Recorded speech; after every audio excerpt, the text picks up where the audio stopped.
In Star Trek, has a main cast member's character left the crew permanently without dying? I mean, yes, Sulu left the Enterprise to captain the Excelsior, but his role actually improved. Other main characters who left did so through the doorway of death, such as Yar and Jadzia. The only exception really that I can think of is Wesley, but he left this plane of existence. Same with Kes. But Neelix lives. Voyager's Homestead celebrates the contributions of Neelix to the Voyager crew, while also saying farewell to the oft-maligned Talaxian character. I think fan annoyance with Neelix is really rooted in his jealousy phase back in early seasons of the series. But luckily, that phase doesn't define his role in the crew for very long. No, instead, Neelix really becomes himself in Investigations, connecting with his crewmates on an emotional level while also demonstrating his capabilities to take action when thwarting Michael Jonas. But this is not a look at Investigations. Although I do suggest you go back and listen to why Voyagers look at Investigations. This is the final story for Neelix, as he discovers an asteroid colony of Talaxians, takes action to defend them from unsympathetic miners, and decides to make a new life with them as a Federation ambassador to the Delta Quadrant. But the heart of this episode beats in the scenes between Neelix and Tuvok. A later version of the Odo-Quark antagonism, the Neelix-Tuvok relationship has grown from a one-sided affection to mutual respect. And the scene between them in Astrometrics truly demonstrates this. I thought maybe you could help me devise some defense strategies for their new home. Frankly, Mr. Neelix, they don't seem inclined to defend themselves. But if they were going to make a stand, their emotional attachment to their present home might be an asset. If they wanted to defend the asteroid, how would they do it? To begin with, they would need to establish some kind of perimeter. You mean shields? Yes. Your people would need competent leadership to defend against a preemptive attack. If you had the captain's permission, would you be willing to provide that leadership? Certainly not. I don't believe that I am the person most qualified to assume that role. You mean me? I am merely speaking hypothetically. I couldn't lead those people, Mr. Tuvok. I'm not a fighter. I'm just a cook. On the contrary, Mr. Neelix, you are much more than that. You are perhaps the most resourceful individual I have ever known. During your time on Voyager, you developed many valuable skills.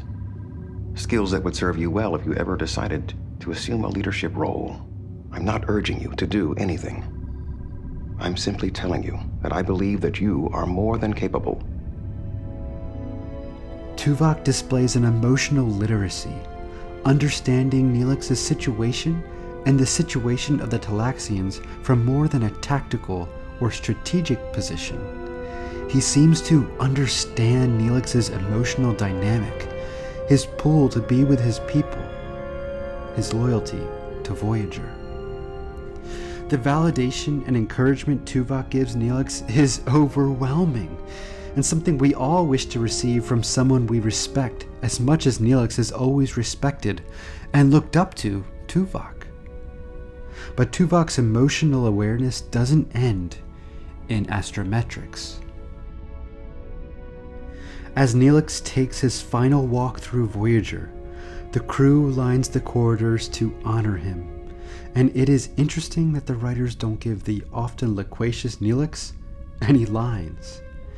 Instead, Tuvok steps forward and gifts his friend a dance step or two. In the only way a Vulcan can, Tuvok communicates his love and respect for Neelix in this way, and this scene never fails to choke me up.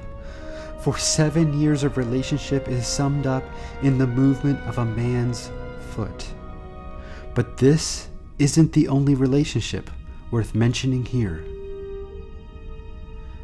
When Janeway and Neelix talk in the mess hall, and she shares her idea to make him a Federation ambassador to the Delta Quadrant, it's as if a mother is letting go of one of her children.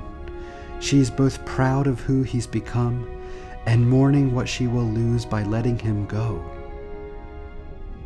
Well, I've been thinking about something too. It's an idea I'd need to talk to Starfleet Command about. It seems to me Starfleet could use a permanent ambassador in the Delta Quadrant. This ambassador would have to stay in frequent contact with Voyager. It would be difficult for me to run this ship without you, Neelix. But that might be a sacrifice I'd be willing to make. For the greater good of Starfleet. You wouldn't be interested, would you? But this is what those who love each other do. They let them go, become their best selves, no matter the personal loss. As I said in Why Voyager's look at Scorpion and the Gift, the theme of Voyager might just be this: to grow, sometimes you have to go. And for all of the emotional and narrative resolution of Neelix's final story aboard the starship Voyager, this is Why Voyager.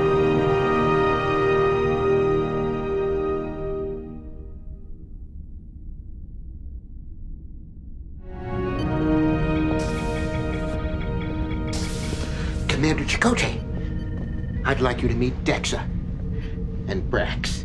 Welcome to the bridge. Which station is yours? Well, actually, I don't have I'm more of a... Neelix does too many things to have just one station. He's our ambassador, morale officer. Without a doubt, he's the most versatile member of our crew.